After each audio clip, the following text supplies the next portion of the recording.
हाय दोस्तों, आपके अपने YouTube चैनल पर देव क्लास में आपका स्वागत है। दोस्तों, आज आप लोगों को हम पढ़ाएंगे क्लास 11 से सेकंड चैप्टर, जो दोस्तों परमाणु संरचना है। दोस्तों, दूसरे चैप्टर का नाम है परमाणु की संरचना। दोस्तों, इसके पहले आज हम इतिहास इसका बता दें। परमाणु संरचना में एक्चुअल परमाणु क्या होता है, इनकी खोज किसने की, परमाणु के बारे में किसने बताया, इसमें इलेक्ट्रॉन, प्रोटॉन और न्यूट्रॉन क्या होते हैं, न्यूट्रॉन उदासीन कैसे होता है दोस्तों।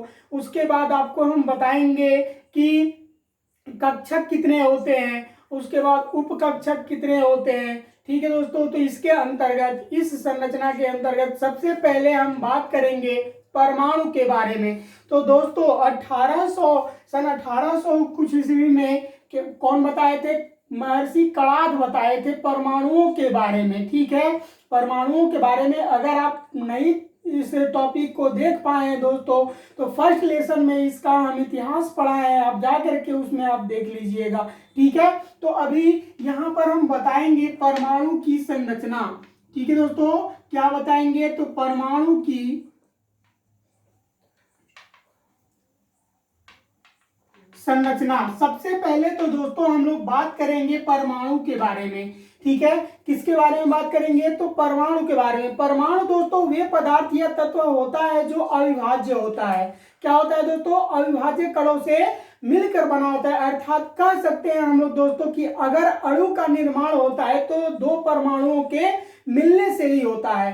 अर्थात परमाणु एक ऐसा तत्व है जिसे हम अविभाज्य कह सकते हैं। अर्थात उसे छोटा से छोटा टुकड़ा भी कर दिया जाए दोस्तों, तो उससे छोटा टुकड़ा और नहीं होता है। जैसे मान लिया जाए कि अगर हम एक छोटा सा कंक्रीट ले लेते हैं, इस कंक्रीट के जो छोटे छोटे पार्टिकल होते हैं दोस्तों, अगर उससे भी छोटा तोड़ दिया जाए, यानी कि पाउडर की भांति उसको क्या कर दिया जाए, मसल करके कर दिया जाए दोस्तों, तब भी क्या होता है, वह एक परमाणु ही होता है। ठीक है, परमाणु की भांति ही होता है। और परमाणु दोस्तों अविभाज्य होता है, इसे हम तोड़ा नहीं सकते, इसे तोड़ नहीं सकते हैं। ठीक है, तो नोट कर लीजिए दोस्तों परमाणु के बारे में कि वे पदार्थ या तत्व जो अविभाज्य होते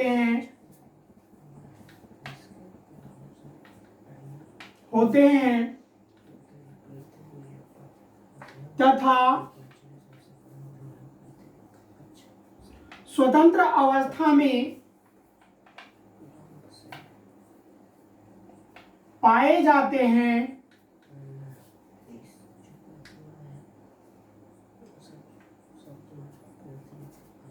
परमाणु कहलाते हैं।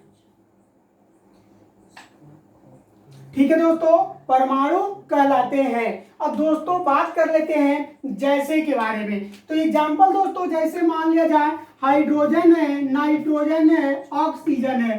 ठीक है दोस्तों, अब यहाँ पर देखिए हाइड्रोजन का केवल एक परमाणु है, नाइट्रोजन का एक परमाणु है और ऑक्सीजन का एक परमाणु है। दोस्तों अगर हम बात करेंगे अणु के बारे में, आप लोग कहोगे कि सर जी जब इसको हम परमाणु कहते हैं तो फिर अणु किसे कहते हैं। दोस्तों इस बात को आप ध्यान दीजिए कि जब दो या दो से अधिक परमाणु आपस में मिलते हैं तब जाकर के किसी एक यौगिक का निर्माण होता है या फिर किसी एक अणु का निर्माण होता है। ठीक है दोस्तों, जैसे में देख लीजिए यहाँ पर क्या हो जाएगा, हाइड्रोजन और प्लस हाइड्रोजन जब हम जोड़ देते हैं तो क्या हो जाता है दोस्तों, H2 हो जाता है, हाइड्रोजन अणु हो जाता है। उसी तरह से नाइट्रोजन जब आपस में जुड़ता है दोस्तों तो नाइट्रोजन अणु हो जाता है। ऑक्सीजन को जोड़ते हैं दोस्तों तो ऑक्सीजन ये क्या हो जाता है, अणु हो जाता है। ठीक है दोस्तों, तो इस बात को आप ध्यान दीजिए कि परमाणु जो होता है अविभाज्य होता है और अपने आप में पूर्ण रूप से वो स्वतंत्र होता है, किसी भी दिशा में जाने के लिए क्या होता है, स्वतंत्र होता है। आई बात समझ में दोस्तों। तो आइए अब हम चलेंगे नाभिक की ओर। ठीक है, अब हम कहां चलेंगे, नाभिक की ओर चलेंगे। आप इसको नोट कर लीजिए दोस्तों। अब थोड़ा सा हम नाभिक के बारे में बात करेंगे। ठीक है, मान लिया जाए दोस्तों यहाँ पर एक नाभिक है और इस नाभिक के चारों तरफ कुछ ऑर्बिट हैं। क्या है दोस्तों? कुछ ऑर्बिट हैं जिसके अंदर क्या कर रहा है? इलेक्ट्रॉन निरंतर चक्कर लगा रहा है। क्या कर रहा है दोस्तों? इलेक्ट्रॉन निरंतर इसके चारों तरफ क्या कर रहा है? चक्कर लगा रहा है। और इस नाभिक के अंदर प्रोटॉन और न्यूट्रॉन उपस्थित होते हैं, विद्यमान रहते हैं। आई बात समझ में? इस नाभिक के अंदर प्रोटॉन और न्यूट्रॉन विद्यमान रहते हैं दोस्तों। इलेक्ट्रॉन जो होता है निरंतर इसका क्या करता रहता है? चक्कर लगाता रहता है। ठीक है दोस्तों, इसे हम लोग क्या कहते हैं? कक्षक कहते हैं। क्या कहते हैं दोस्तों? कक्षक कहते हैं, सेल कहते हैं। ठीक है, इसके अंदर इसको हम लोग क्या कहेंगे? इन सबको क्या कहेंगे दोस्तों? परमाणु कहते हैं, परमाणु। आई बात समझ में? क्या कहते हैं दोस्तों? इस सेल को क्या कहते हैं हम लोग? परमाणु कहते हैं। ठीक है दोस्तों, और यही सेल हमारा कक्षक भी कहलाता है। अगर हम कक्षक के बारे में बात कर लेते हैं तो कक्षक हमारे 4 प्रकार के होते हैं दोस्तों। बढ़ता जाता है लेकिन हम लोग न्यूनतम 4 प्रकार के ही पढ़ते हैं। तो पहला हो जाता है आपका KLM, और ये लास्ट वाला जो होता है दोस्तों आपका N कक्षक होता है। ठीक है, क्या होता है दोस्तों? N कक्षक होता है। आई बात समझ में? इसके अंदर बहुत सारे इलेक्ट्रॉन जो होते हैं वो निरंतर चक्कर लगाते रहते हैं। तो सबसे पहले तो हम लोग बात कर लेते हैं इसको जानने से पहले कि इलेक्ट्रॉन, प्रोटॉन और न्यूट्रॉन है क्या चीज, इसकी खोज किसने की।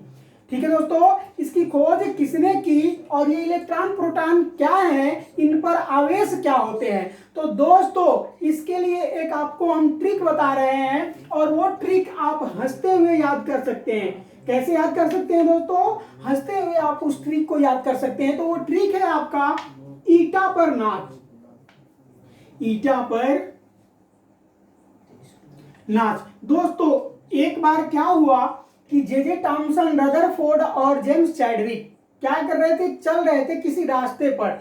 उन्होंने देखा कि कुछ जो है पक्षियां जो है वो किसी ईंट पर क्या कर रही थी? नाच रही थी। अपने आप में वो विलीन होकर के इधर उधर कूद फांद रही थी। उनके दिमाग में, तीनों लोगों के दिमाग में ये आया कि भाई ये पक्षियां जो है इस पर नाच रही है, क्या इसके अंदर कारण है। तो उन्होंने कण के बारे में बताया था दोस्तों। इसको हम पूरी तरह से डिफाइन कर चुके हैं। आप प्लेलिस्ट में जाकर के उस वीडियो को आप देख लीजिएगा, बार बार यही बता रहे हैं। ठीक है ना, सन वगैरह सब कुछ हम बता दिए। यहाँ पर केवल आपको हम क्या कर रहे हैं? क्या करा रहे हैं? परिचय करा दे रहे हैं। तो ई से क्या होता है दोस्तों? इलेक्ट्रॉन, और टा से होता है टॉमसन। क्या होता है दोस्तों?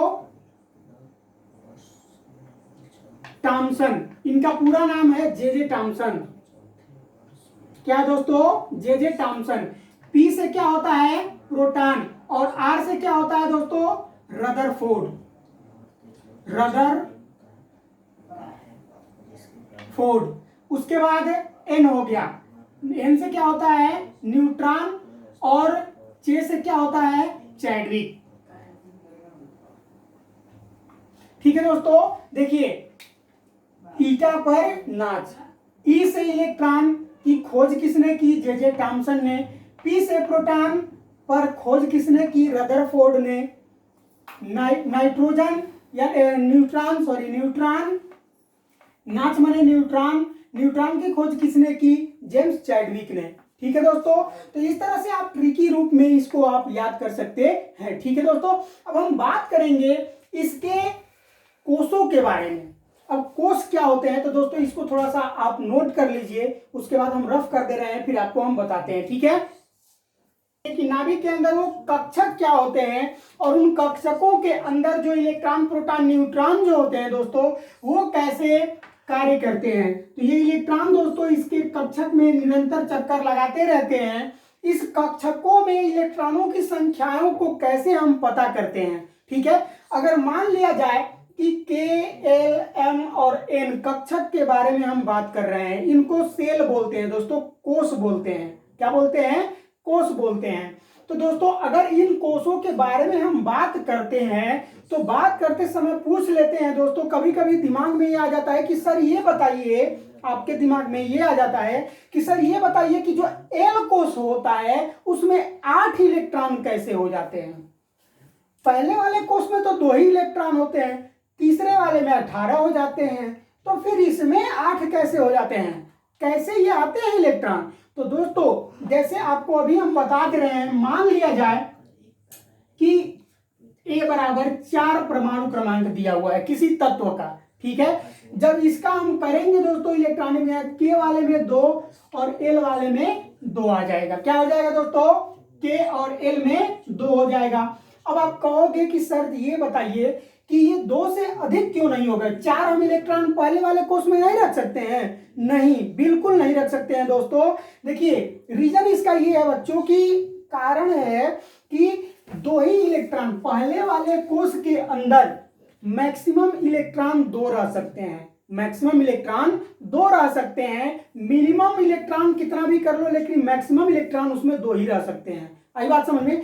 इसके लिए एक फार्मूला होता है किसी भी परमाणु में, जब हम उनका इलेक्ट्रॉनों की संख्या पता करते हैं तो उसके लिए एक फार्मूला होता है 2n²। क्या होता है दोस्तों, 2n²। यहां पर जो n होता है 2n²। अब यहां पर जो n होता है दोस्तों वो क्या होता है, कक्षकों की संख्या होती है। क्या होती है दोस्तों, n क्या होता है, मुख्य क्वांटम नंबर जिसको हम लोग बोलते हैं। ये क्या होता है,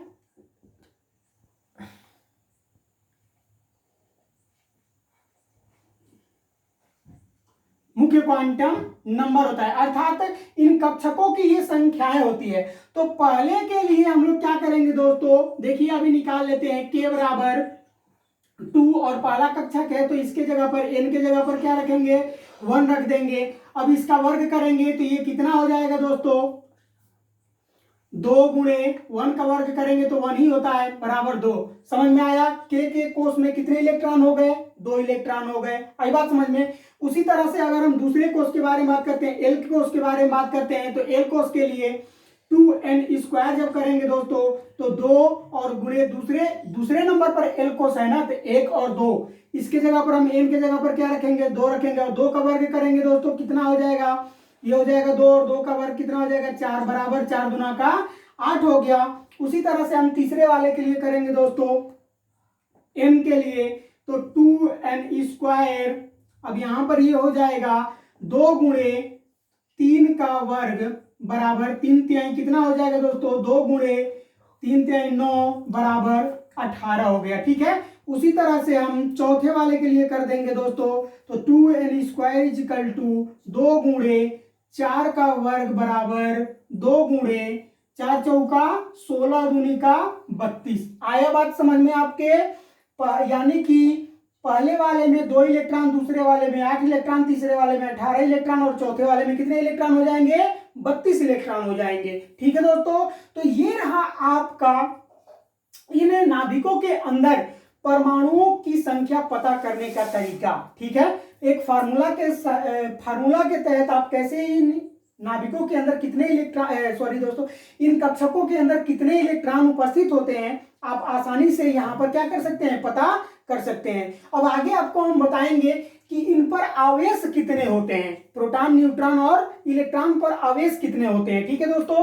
तो इसको आप देख लीजिए, प्रोटॉन पर जितना आवेश होता है उतना ही इलेक्ट्रॉन पर होता है। 1.6 × 10⁻⁻ कितना होता है दोस्तों, +19 होता है। इलेक्ट्रॉन पर कितना होता है, तो 1.6 × 10⁻⁻19 होता है, ठीक है, -19 होता है। और न्यूट्रॉन जो होता है 0 होता है। आखिर ये 0 क्यों होता है, कभी आपने सोचा है? नहीं, आज तक आप नहीं सोच पाए दोस्तों कि आखिर ये न्यूट्रॉन उदासीन क्यों हो जाता है। तो दोस्तों यहां पर हम पढ़ाए हैं आप लोगों को कि there are 2 types of charge.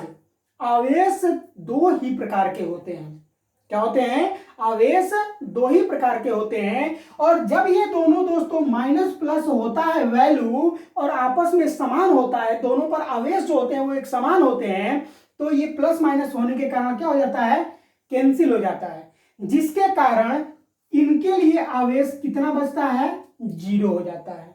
आई बात समझ में आया आपको? एक बार और समझ लीजिए, दोनों का मान आपस में बराबर होता है। जैसे हम न्यूमेरिकल निकालते हैं दोस्तों, इलेक्ट्रॉनों की संख्या बराबर प्रोटॉनों की संख्या लिखते हैं कि नहीं लिख सकते हैं, लिखते हैं ना। तो जो उन पर आवेश होते हैं दोस्तों वो दोनों आपस में बराबर हो जाते हैं। आई बात समझ में? अब जब आवेश बराबर हो गए तो ये दोनों एक दूसरे के विपरीत चिन्ह वाले होते हैं। वैल्यू तो दोनों की बराबर है, चिन्ह दोनों का विपरीत है, मान ये आपका कट जाता है, इसलिए तीसरे के लिए आपका एक भी आवेश नहीं बचा। हाँ, द्रव्यमान होता है, द्रव्यमान होता है, तीनों का द्रव्यमान होता है, लेकिन आवेश उसके ऊपर नहीं होता है। आई बात समझ में? इस बात को आप पॉइंट नोट कर लीजिएगा दोस्तों, कभी भी आपको एसएससी वगैरह एग्जाम में आपसे पूछ लेता है। ठीक है, तो दोस्तों यहाँ पर अब आपको इतना हम समझा चुके हैं। अब हम बात करेंगे, तो देखिए अब तक तो हम लोग कोष के बारे में पढ़े हैं, अब थोड़ा सा उपकोष के बारे में हम पता कर लेते हैं कि उपकोष क्या होते हैं। तो दोस्तों उपकोष जो होते हैं वो कोषों से मिलकर के ही क्या होते हैं, बने होते हैं, कोषों के अंतर्गत ही उपकोष बनाए जाते हैं। तो उपकोष जो होते हैं दोस्तों एस, पी, डी और क्या होते हैं, एफ होते हैं। अगर समझ में, 4 प्रकार के उपकोष होते हैं। अब 4 प्रकार के उपकोष में दोस्तों यहाँ पर जो ऑर्बिट हम देखते हैं वो इस तरह से इलेक्ट्रॉन इसमें भरे जाते हैं। एक का 1 बनता है, पी का 3 ब्लॉक बनता है, डी का 5 ब्लॉक बनता है, 1 2 3 4, और एफ का 7 ब्लॉक बनता है। ठीक है दोस्तों, कितना ब्लॉक बनता है, 1 2 3 4 5 6 और 1 7 ब्लॉक बनता है। ठीक है, तो ये हो गया आपका एफ का, ये हो गया डी का, और ये हो गया पी का, और ये हो गया एस का।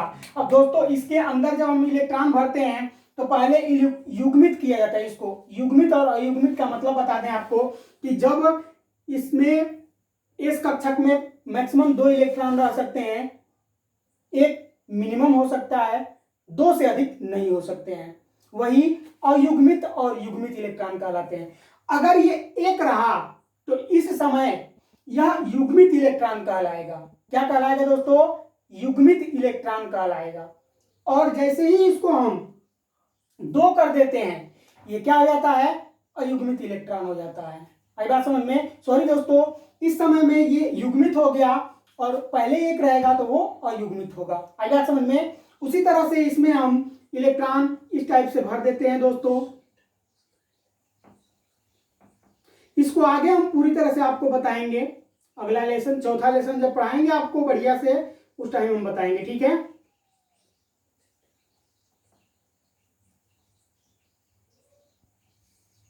इस टाइप से हम लोग 7 क्या करते हैं, 14 इसके इलेक्ट्रॉन होते हैं। एफ कक्षक में, डी में 10 होते हैं, पी में 6 होते हैं, और एस में 2 होते हैं। आई बात समझ में? अब दोस्तों थोड़ा सा हम इसके फार्मूला के बारे में बात कर लेते हैं। ठीक है, तो इसको हम रब कर दें थोड़ा सा। अब दोस्तों इसका फार्मूला आप कैसे निकालोगे, परमाणु भार अगर दिया हुआ है तो परमाणु भार बराबर क्या होता है दोस्तों, देखिए परमाणु भार बराबर क्या होता है, परमाणु भार बराबर यदि हम निकालते हैं तो परमाणु भार बराबर, परमाणु भार को कैपिटल ए से प्रदर्शित करते हैं। ठीक है, कैपिटल ए से प्रदर्शित करते हैं, तो ये होता है दोस्तों आपका परमाणु भार बराबर न्यूट्रॉनों की संख्या प्लस प्रोटॉनों की संख्या। जब हम कर देते हैं तो परमाणु भार आपका क्या हो जाता है, निकल जाता है। आई बात समझ में? उसी तरह से दोस्तों अगर हमें परमाणु क्रमांक निकालना होता है, परमाणु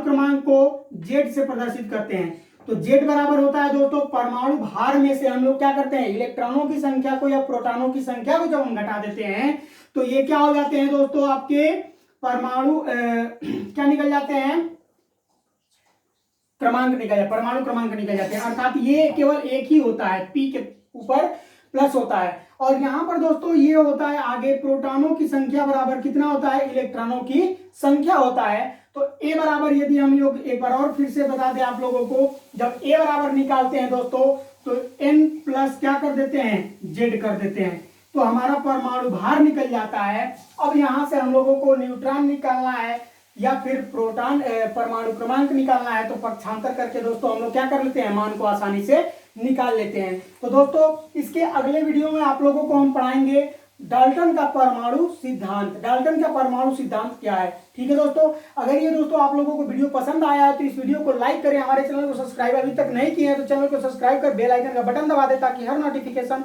आप तक पहले पहुंच जाए। धन्यवाद।